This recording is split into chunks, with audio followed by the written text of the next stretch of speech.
ભાવનગરથી મોટા સમાચાર। શહેરના કાળુભા રોડ પર આવેલી બિલ્ડિંગમાં ભીષણ આગ લાગતા અફરાતફરીનો માહોલ સર્જાયો છે। કાંચ તોડી સીડી પરથી દર્દીઓનું રેસ્ક્યુ કરવામાં હાલ આવી રહ્યું છે। સ્થાનિકોએ બાળકો વૃદ્ધોનું રેસ્ક્યુ કર્યું છે। ચારે તરફ હાલ અફરાતફરીનો માહોલ જોવા મળી રહ્યો છે। ભાવનગર શહેરના કાળુભા રોડ પર આવેલી બિલ્ડિંગમાં ભીષણ આગ લાગતા અફરાતફરીનો માહોલ છે।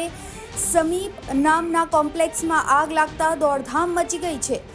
આ કોમ્પ્લેક્સમાં ડઝનથી વધુ હોસ્પિટલો આવેલી છે, જ્યારે આગના પગલે દોડધામ મચી જવા પામી છે। બિલ્ડિંગમાં આગ લાગતા ફાયર બ્રિગેડે મેજર કોલ જાહેર કર્યો છે।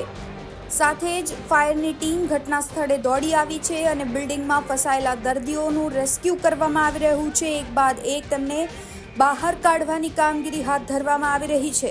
તો ભાવનગરના દેવ પેથોલોજી લેબોરેટરીમાં અકસ્માતે વિકરાળ આગ લાગી છે અને સ્થાનિકો યુવાનોએ રેસ્ક્યુની કામગીરીમાં જોડાઈ ગયા છે। વૃદ્ધોને બહાર કાઢવાની કામગીરી શરૂ કરી દેવામાં આવી છે। ફાયર ઓફિસર પ્રદ્યુમનસિંહે જણાવ્યું છે કે 19થી 20 વ્યક્તિઓનું રેસ્ક્યુ કરાયું છે। હાલ કોઈ પણ જાનહાનિના સમાચાર નથી।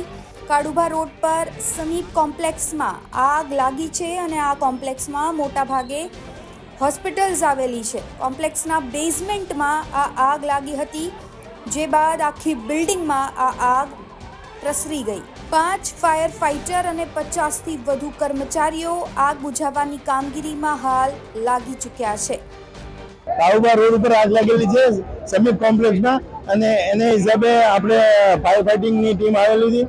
4 ટીમ આવી ગઈ છે અને ફાયર ફાઇટિંગ કરીને આગ બુઝાવી દીધેલ છે। 19થી 20 માણસોને દર્દીઓને ઉતારીને બીજી શિફ્ટ કર્યા છે। 4 ફાયર ફાઇટર દ્વારા આગ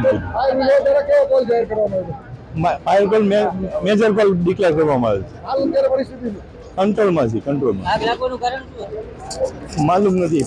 કાળુભા રોડ ખાતે આવેલ નાઇસ ચિલ્ડ્રન હોસ્પિટલમાં આજે સવારે જે છે આગનો બનાવ બનેલ તેનો કોલ મળતા જે છે હાલમાં આગ ઓલવવાની કામગીરી ચાલુ છે અને તે અનુસંધાને કોર્પોરેશનનો ફાયર વિભાગના તમામ જવાનો અને તેના અધિકારીશ્રીઓ, બીજા મેયર સાહેબ તથા કમિશનર સાહેબ, કલેક્ટર સાહેબ, એસપી સાહેબ અને જે જરૂર પૂરતો બંદોબસ્ત અત્રે પોલીસથી રાખી રોડ ડાયવર્ઝન કરવામાં આવેલા છે અને હાલમાં ફાયર વિભાગની જે ટીમ દ્વારા ફાયર ઓલવવાની કામગીરી હાલમાં ચાલુ છે અને કાયદો વ્યવસ્થા બી અંડર કંટ્રોલ છે।